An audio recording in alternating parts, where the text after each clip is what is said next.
project is Smart Campus. So before we get into the project itself, we're going to start by introducing the team and everyone's roles. My name is Brandon Saez. My name is Brandon Saez. I was the project manager for this project, and I worked on the circuit design, the PCB design, as well as some of the machine learning. Joe Szczechowiscz was our hardware lead. He also worked on similar tasks as myself. Vacco was also on the hardware team, and he also worked on some of the hardware. Jonathan Ruisi worked on the embedded systems. He also did the PCB design and manufacturing. Tyler Kraft he was the software lead, and he worked on the database and application development. And lastly, Toscano worked on the software application. So in this presentation, we're going to go over the motivation behind our project, as well as our approach, the system's hardware and software, the total cost of the system, as well as some results to represent the functionality of our system, as well as a short demonstration and a discussion of our future plans. So the motivation behind our project mainly stemmed from our early discussions with Dr. Wang and Dr. Min, who ultimately introduced the Smart Campus idea to us. And basically the motivation behind that was to address the concerns of power consumption, safety, and poor functionality on campus. So for example, if a device was unnecessarily left on within a room, if a crime had occurred maybe, and if a room had to be in use and devices within the room weren't being used properly or operating properly. So before we got into the project, we first wanted to look into some existing technologies. So we looked into Wemo, SmartThings, Google Home, as well as some university smart home projects. Now, all of these projects incorporated a level of smart technologies that we want to implement in our own design and help to mitigate some of the issues as discussed earlier. But doing further research, we got into the CASA smart home system. Now, this system basically uses sensors as well as multiple devices and machine learning to be able to sense, identify, assess, and react to behavior within a space. And we also wanted to incorporate this level of intelligence in our system as well. So our approach to this project was to focus on power consumption, specifically unnecessary power consumption. So for our project, we wanted to be able to locally, remotely, and automatically control loads, as well as use smart technology to control loads. This meant incorporating a level of machine learning to be able to recognize when loads should appropriately turn on rather than constantly being on or off. So it would be aware of room usage.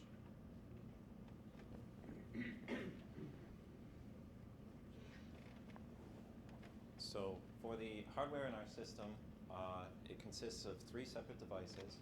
The sensor hub, which allows for occupancy, temperature, and humidity sensing. The smart outlet, which allows us to serve plug-in loads and control them. And the smart switch, which allows us to provide power to and control light loads. It's important to note that in designing these devices, we didn't want to cut out existing functionality from these devices that a user would be familiar with, such as turning a light switch on and off and being able to control the lights. We only wanted to enhance these devices by implementing smart technologies such as machine learning. So, like I just mentioned, our system would have a separate outlet and switch device, but due to the constraints of time and money, we consolidated these devices into one single unit,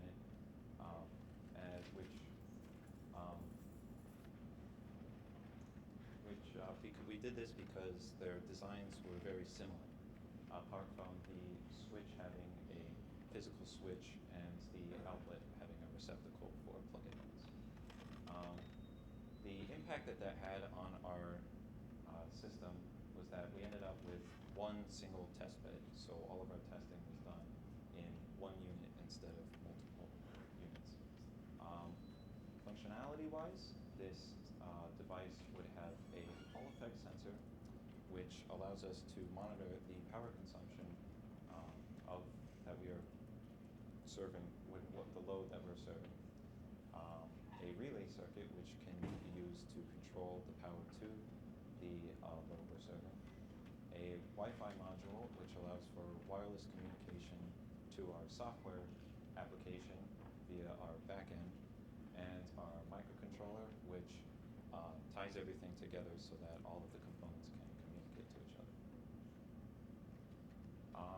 Now, one of the most important pieces in that device that we just showed was the Hall effect sensor. Like I mentioned, this sensor was used to allow us to monitor the power consumption of the load that we are serving. How this sensor works is it outputs a low voltage signal proportional to the load current. This load current can then be repeatedly sampled by the microcontroller, which then, using these calculations, we can obtain an equivalent RMS current, which can then be used in power calculations to ultimately get the power consumed.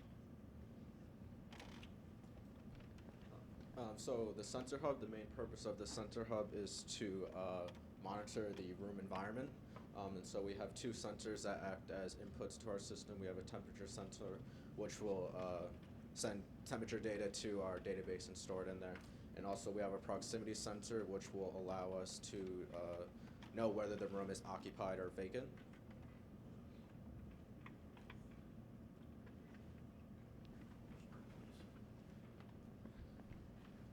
Okay.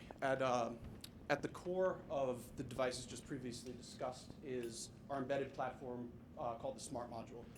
It's based on an 8-bit PIC microcontroller that runs a real-time operating system that handles tasks related to both sensing as well as communication with our back-end software. Schematic of this Smart Module includes the microcontroller, but as well as our Wi-Fi module, as mentioned. Another sub-circuit that is critical to our design is a serial RAM chip. Due to the low cost and therefore, due to the low cost of our microcontroller, it has very little internal RAM.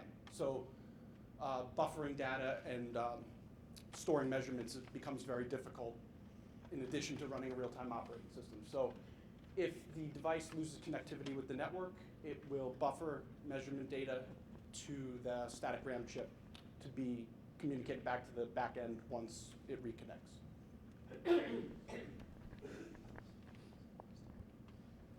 So we have a relational database. The purpose of this was to improve data integrity while reducing data redundancy. And so we normalize the database as best as possible through primary and foreign key relationships.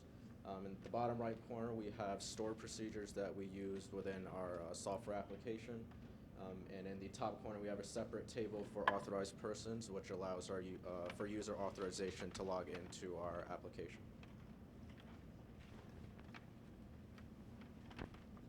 Now I'll talk about the software application. We built our software application in Windows Presentation Foundation, or WPF, in order to provide a user-friendly interface to interact with our system. With our software application, you can change the load on any of the outlets or switches. You can view information from any of the device sensors or information in our database. And you can also enter new data into our database. Okay, so as mentioned previously, we wanted to incorporate a level of machine learning in our system. So this meant that we wanted our system to be able to recognize usage patterns, and in doing so, being able to distinguish between regular and irregular events for, say, a classroom setting. So the parameters for a regular event are as follows here. For a typical day of class day, you'd have Monday through Friday with an average range of 8 to 10 p.m. and a duration of use within 45 to 165 minutes.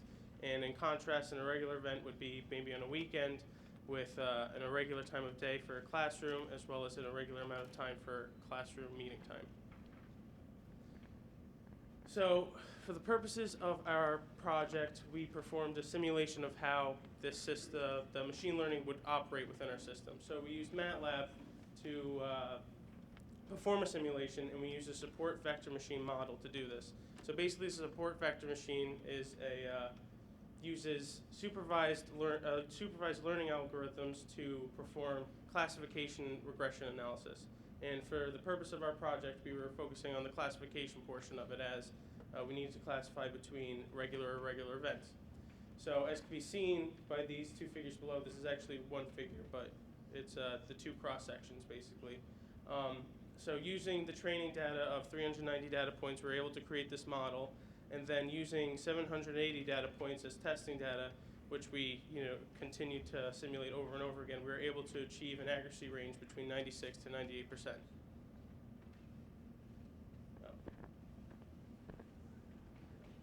When we envisioned the implementation of our system into a standard classroom setting, we felt that it was necessary to have 3 smart outlets, 1 smart switch, and 1 sensor hub in each classroom.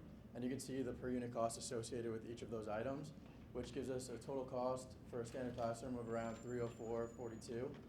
And although this seems a little expensive, we believe that the return on investment will make up for it, because we'll be saving energy, as we'll discuss. And it's important to note that about 31% of total energy consumed in a classroom setting is through lighting, and a lot of what our system controls lighting and automates the lighting. And the graphs here are based on theoretical results, because unfortunately we were never given the opportunity to implement our system into a classroom setting. So the top graph here is the total instantaneous power usage in RLC room 309 without the usage of our system. And then on the bottom here, we have the same room, the total instantaneous power usage with our system in place. And you can see all the different plug-in loads that are possible in this room. And on the top, you see that although some of the devices